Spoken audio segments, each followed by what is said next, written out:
अभिनंदन ईश्वराज के नंदन।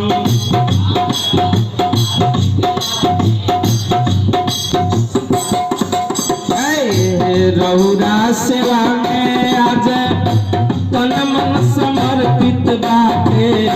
रहुरा सेवा में आज तन मन समर्पित बाटे।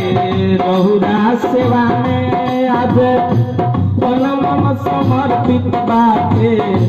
रहुरा सेवा में आज तन मन समर्पित बाटे। हार्दिक अभिनंदन ईश्वराज के नंदन।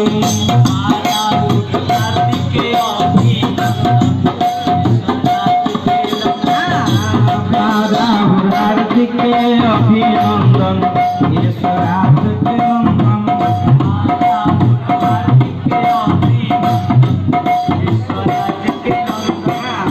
रहुरा सेवा में आज तन मन समर्पित बाटे। रहुरा सेवा में आज तन मन समर्पित बाटे।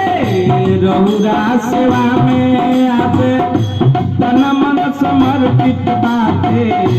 रहुरा सेवा में आज तन मन समर्पित बाटे। हार्दिक अभिनंदन ईश्वराज के नंदन। हार्दिक अभिनंदन ईश्वराज के नंदन। हार्दिक अभिनंदन ईश्वराज के नंदन।